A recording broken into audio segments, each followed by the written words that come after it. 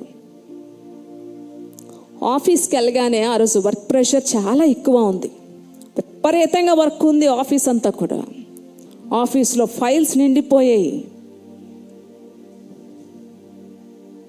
Phone calls ring అయిపోతూ ఉన్నాయి, చాలా వర్క్, విపరీతంగా పని ఉంది ఆఫీస్లో. ఇంకా చిరాగ్గా ఉంది. అందరూ వచ్చి ఈయన్నే అడుగుతున్నారు. పైగా దురదృష్టం ఏంటంటే ఆ రోజు సీనియర్ మేనేజరు సెలవు పెట్టాడు ఆఫీస్లో. ఇంకా ఎలా ఉందంటే అందరికీ వర్క్ అప్పచెప్పే మేనేజర్ ఆయనే, సీనియర్ మేనేజర్. ఫైల్స్ అన్నీ కూడా ఆయనే చూడాలి, ఎవరు ఏ వర్క్ చేయాలో ఆయనే అప్పచెప్పాలి. ఆ ఒక్క సీనియర్ మేనేజర్ రాకపోవడం, ఈ బాస్ తల మీద విపరీతమైన పనితో ఒత్తిడితో పాటు ఈ సీనియర్ మేనేజర్ రాలేదు అంటే సకానికి పైగా వర్క్ అంతా కూడా ఈయన ద్వారానే అయిపోతుంది, సీనియర్ మేనేజర్ ద్వారా. ఇంకా ఆ రోజు వర్క్ ప్రెషర్ ఇలా అలా లేదు, ఫోన్స్ మీద ఫోన్స్ రింగ్ అయిపోతున్నాయి, ఎవరికి ఏ పని అప్పచెప్పాలో తెలీదు. ఈ మేనేజర్ సెలవు పెట్టాడు. ఇంకా విపరీతమైన కోపం వచ్చేసింది ఈ బాస్కి, ఈ క్రైస్తవుడికి. ఈ వర్క్ ప్రెషర్తో పాటు కూడా ఈ మేనేజర్ సెలవు పెట్టాడు కరెక్ట్ టైంకి. ఇంకా పని ఎక్కువైపోయింది. ఆయన చెయ్యాల్సిన పని ఆయన ఉంటే 80% పని క్లియర్ అయిపోతుంది, ఆయన చూసుకుంటాడు అన్నీ. కానీ పని మొత్తం బాస్ మీద పడింది. ఇంకా విపరీతమైన కోపంతో పాటు గస్సు బుస్సు అయిపోతున్నాడు ఆయన మీద. కరెక్ట్ టైం పెట్టాడు ఎలాగా అని చెప్పి. ఆ పరిస్థితులు చాలా దారుణంగా ఉంది ఆ రోజు అంతా కూడా. పోనీ ఆయన సెలవు పెట్టాడు, ఈయన ద్వారా ఏమైనా పని జరిగిందంటే అది కూడా జరగలేదు.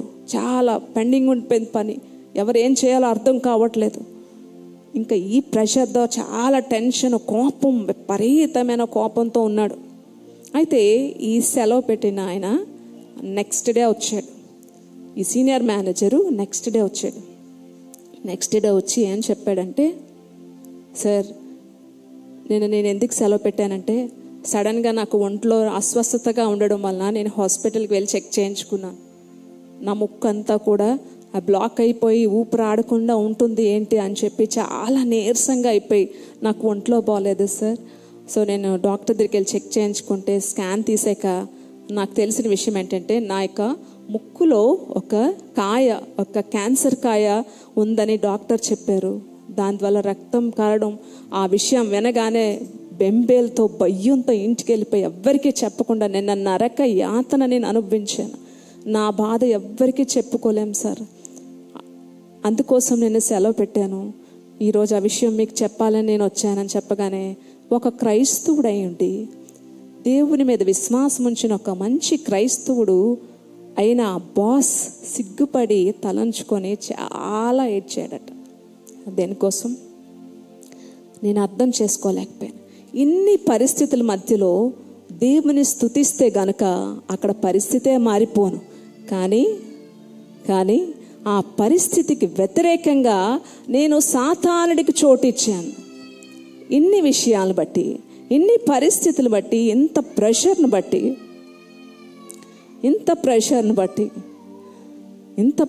బట్టి ఈ సీనియర్ మేనేజర్ మీద విపరీతంగా కోపంతోనే ఆయన మీద సనుగుకుంటూ నేను చేసిన పనికి వచ్చిన ఫలితం ఏంటండి? ఎంత కష్టం అనిపించాడు ఆయన. కానీ అదే పరిస్థితిలో ఇంత ప్రెషర్లో కూడా ప్రభా ఈ యొక్క పనంతా ఒత్తిడి వలన ఈ మేనేజర్ రాలేదు, ఇవన్నిటిని బట్టి నీకు స్తోత్రం ప్రభా, కృతజ్ఞతలు అని చెప్తే ఆయన జీవితంలో కూడా ఈ యొక్క పరిస్థితి వచ్చుండేది కాదని చెప్పి చాలా సిగ్గుపడి ఏడ్చాడంట. ఇది ఎందుకు చెప్తున్నానంటే మనకున్న ఒత్తిళ్ళు, మనకున్న వ్యాధులు అవ్వచ్చు, మన యొక్క ఆఫీస్లో సమస్యలు అవ్వచ్చు, కుటుంబ సమస్యలు అవ్వచ్చు, ఆరోగ్య సమస్యలు అవ్వచ్చు. ఈ అన్ని పరిస్థితుల్లో కూడా ఈ అన్ని పరిస్థితులు సాతానుడు కల్పిస్తాడు. ఇందులో మనం సనుగుడు, దేవుని మీద తిరగబడ్డం, ఈ బటన్స్ ఆన్ చేసామంటే వాటి యొక్క ఫలితాలు ఇగో ఇలా ఉంటాయి. ఈ బటన్ ఆన్ చేయకూడదు. ఈ ప్రెషర్స్ మధ్యలో ఏ బటన్ ఆన్ చేయాలండి? దేవా నీకు స్తోత్రం, నీ కృతజ్ఞతలు, నీకు వందనాలయ్యా అనే బటన్ ఎప్పుడైతే ఆన్ చేస్తామో పరిస్థితులు అన్నీ కూడా రివర్స్ అయిపోతాయి. హల్లెలూయా, హల్లెలూయా. ఈ టెక్నిక్ ప్రతి ఒక్కరూ నేర్చుకోవాలి. ఇలాంటి భాష, ఇలాంటి విషయాలు ఇలాగ ప్రతి ఒక్కరూ నేర్చుకోవాలి. కొన్ని పరిస్థితుల్లో సాతాడు మనల్ని స్తుతించినప్పుడు కఠినమైన పరిస్థితులు, కఠినమైన సమస్యల్లో ఎలా స్తుతిస్తాం మనం? ఆ సమస్య మనకి కొండగా కనిపిస్తుంది కదా.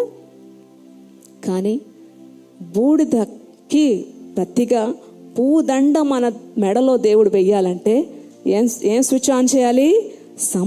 సమస్యలు పెరిగిపోతుంటే ఎట్టి పరిస్థితిలో సనగకుండా, దేవుని మీద తిరగబడకుండా ప్రభువానికి స్తోత్రం అనే బటన్ ఆన్ చేస్తే సాతాడు చెదిరిపోతాడు. వాడు ఆపరేట్ చేసినవన్నీ కూడా మాయమైపోయి ప్రతి ఒక్కరి మెడలో కూడా దేవుడు పూదండనే వేస్తాడు. దుఃఖమునకు ప్రతిగా, భారభరితమైన ఆత్మకి ప్రతిగా స్తుతి అనే వస్త్రాన్ని దేవుడు మన మెడలో వేస్తాడు. మరి ఇప్పుడు మీరు ఎంతమంది దేవుని స్తుతించగలరా? ప్రతి ఒక్కరు కూడా ఏం బటన్ ఆన్ చేయాలి? ఒక సమస్య ఇప్పుడు ఉంది మీ ముందు, సనుగులు అనే బటన్ ఆన్ చేస్తే పూదండక బతుగా భారభరితమైన ఆత్మ మనకు ఉండిపోతుంది. పూదండ పడాల్సిన ప్లేస్లో భారం ఉండిపోద్ది మన, అది వేసేస్తాడు సాతాను. కానీ వీటికి మనం కృతజ్ఞతలు ప్రభువా, ఈ పరిస్థితిని బట్టి నీకు స్తోత్రం అయ్యా, నీకు వందనాలు యేసయ్యా అనే బటన్ ఆన్ చేస్తామంటే మాత్రం మన మెడలో స్తుతి వస్త్రం, మనకి సంతోష వస్త్రాన్ని దేవుడు వేస్తాడు. ఇది నేర్చుకుందాం అందరూ కూడా. మరొకసారి చేతుల పైకి దేవుని స్తుతిద్దామా? ఎంతమంది స్తుతించాలనుకుంటున్నారు? ఏ సమస్యలతో వచ్చారు అందరూ కూడా, ఏ కష్టకాలంలో ఉన్నారో, ఏ వ్యాధితో ఉన్నారో, ఏ బాధతో ఉన్నారో, ఏ కన్నీటితో నిండిపోయా మీ హృదయాలు, బటన్ ఆన్ చేయండి. ఎవరెవరు ఏ బటన్ ఆన్ చేస్తారు? ప్రభా, నా జీవితంలో ఇన్ని సమస్యలు బట్టి నీకు కృతజ్ఞతాస్తుతులు యేసయ్యా చెప్దాం అందరూ కూడా. ప్రతి ఒక్కరు కూడా ప్రతి వెంటనే మీ చెయ్య బటన్ మీద ఆన్ అవ్వాలి. కృతజ్ఞతాస్తుతులు యేసయ్యా. ఏదైనా సరే, ప్రతి చిన్న విషయం, సూది మీ ఇంట్లో దొరకలేదా? వెతుకుతున్నా. నిన్న మొన్న ఒక ఆంటీ మేము అదే డిస్కషన్లో ఉన్నాం. సూది దొరకపోయినా మనం ప్రార్థన చేసుకోవాలమ్మా అంటే, ఎస్ కరెక్ట్, అవునండి. సూది ఎంతండి? ఆఫ్టర్ ఆల్ ఈ పక్కన ఇలా దొరికితే 2 రూపాయలు 5 రూపాయలు ఇస్తే సూది వస్తుంది. దానికోసం ఏంటండి ప్రార్థన? కొన్నిసార్లు కోట్ల రూపాయలు ఉన్న సూది చాలా విలువైంది. హల్లెలూయా, అవునంటారా? ఎంత డబ్బున్నా చిన్నవి మనం కొన్నిసార్లు చాలా బాధపడతాం. చిన్న విషయాలు చాలా వేదన వచ్చేస్తుంది. ఎంత డబ్బున్నా, ఇంటి నిండా సౌకర్యం ఉన్నా, పని వాళ్ళు ఉన్నా, చిన్న పనులు మనం కొన్నిసార్లు చేసుకోలేము. ఏంటి, ఇంత ఉంది, ఇంత ఆస్తి ఉంది, ఇంత డబ్బు ఉంది, ఇంటి నిండా అందరూ ఉన్నారే కానీ చిన్న పని అవ్వట్లేదేంటి? ఆ చిన్న పని అవ్వాలంటే నీకు స్తోత్రం యేసయ్యా చెప్పాలి, కృతజ్ఞతలు చెప్పాలి, నేర్చుకోవాలి. ప్రతి యవ్వనస్తుడు, ప్రతి యవ్వనస్తురాలు కూడా ఏది పోయినా సరే నీకు స్తోత్రం యేసయ్యా, కృతజ్ఞత. అసలు దొరికినందుకు వందనాలు చెప్పాలి. దొరకలేదు, దొరుకుతుంది తప్పకుండా. కరెంట్ రాకపోయినప్పుడు చెప్పాలి, ప్రభువా రాలేదు, నీకు స్తోత్రం. వెంటనే వచ్చింది. దేవుడు కొన్నిసార్లు మనల్ని ఈ విధంగా కూడా పరీక్షించి సంతోషిస్తాడు. నేను ఈ విషయంలో కష్టకాలంలో ఆయన స్తుతించగలనా లేదా అనేది ఆయనకి కావాలి. మరి మీరు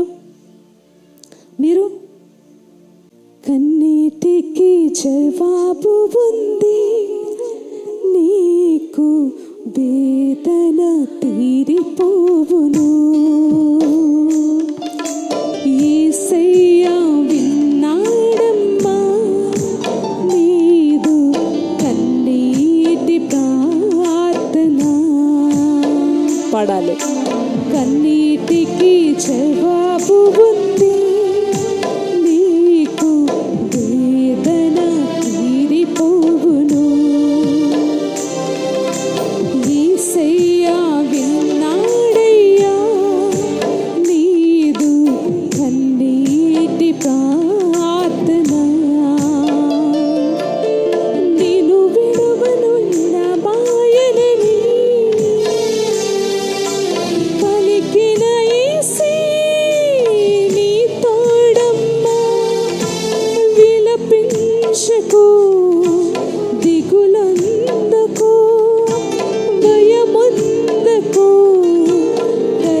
చెందకు, యేసయ్యా విన్నాడయ్యా నీదు కన్నీటి ప్రార్థన. యేసయ్యా విన్నాడమ్మా నీదు కన్నీటి ప్రార్థన. బూడిదకు ప్రతిగా పూదండతో అలంకరించుని, దుఃఖమునకు ప్రతిగా ఆనంద తైలముతో అభిషేకిస్తాడు. ఉల్లాస వస్త్రాన్ని ఆయన మనకిస్తాడు.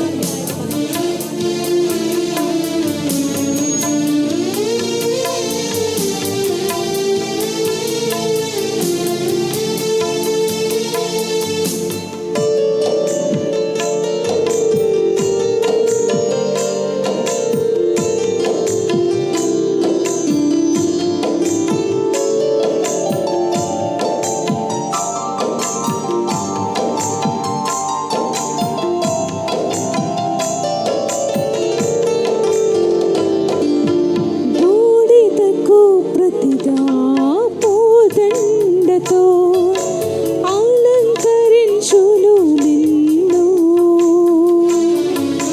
దుఃఖమునకు ప్రతిగా ఆనంద తైలముతో అభిషేకించును.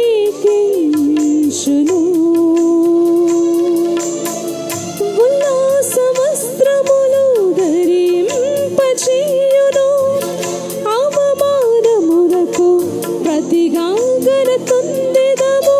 భారభరితమైన ఆత్మకు స్తుతి వస్త్రము నీకొసగిన వేళ ఇది,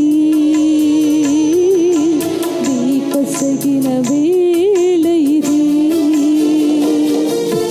కన్నీటికి జవాబు ఉంది, నీకు వేదన తీరిపోవును. యేసయ్యా విన్నాడమ్మా నీదు కన్నీటి ప్రార్థన.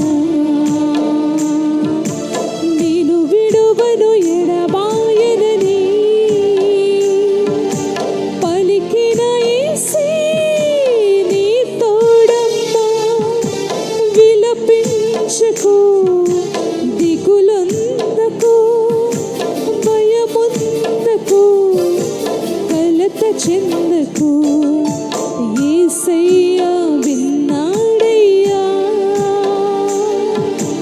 యేసయ్యా విన్నాడమ్మా నీదు కన్నీటి ప్రార్థన. నేను విడువను ఎడబాయనని పలికిన యేసే నీ తోడమ్మా. విలపించకు, భయముందకు, కలత చెందకు. విలపించకు, దిగులొందకు, భయముందకు, కలత చెందకు. నేర్చుకున్నారా అండి? తెలిసిన విషయమే కానీ చేయలేము, అది గొప్ప విషయం కదా. అందరికీ తెలుసు ఈ విషయం, కానీ చేయడం చాలా కష్టం. చేయడం చాలా కష్టం. సమస్యలు సమస్యలు సమస్యల్లో కూరికిపోతున్నావు నువ్వు. స్తుతించగలవా దేవుణ్ణి? స్తుతించగలవా? అదే చేయడం చాలా కష్టం. చేయడం చాలా కష్టం. ఎవరైనా బాగుపడితే, ఇల్లు కట్టుకుంటే దేవుని స్తుతించగలరా? అని కూరుకుపోతున్న నేను ఎలా స్తుతించగలను దేవుని? అప్పుడే స్తుతించాలి. అప్పుడు ఆన్ చేయండి బటన్. ప్రభా నీకు స్తోత్రం, కూరికిపోతున్నాను, 2 చేతులు పైకెత్తేసానయ్యా, నీ కృతజ్ఞతాస్తుతులు యేసయ్యా అనే బటన్ ఆన్ చేస్తే ఏమైంది? దేవా దేవా మునిగిపోతున్నానంటే ఆయన వచ్చి, ఆయనే స్వయంగా వచ్చి చెయ్య పట్టుకొని లాగాడు పేతుర్ని. అల్ప విశ్వాసి విశ్వాసాన్ని ప్రకటించి బటన్ ఆన్ చేయాలి. దేవుడు ఈరోజు ఎంతమందితో మాట్లాడితే, ప్రత్యేకంగా మాట్లాడితే, నిజముగా విరిగి నలిగిన హృదయంతో నేను దేవుని స్తుతించాను, నేను గనపరచాను అనుకునే వారు ఎంతమంది ఇక్కడ ఉన్నారో మీ అందరికీ మంచి అవకాశం. మరొక్కసారి దేవుని స్తుతిస్తూ సమస్యలు బట్టి ఆరాధన ప్రార్థన చేస్తారు ప్రతి ఒక్కరు కూడా. ప్రతి ఒక్కరు ఎంతమంది అయితే అంత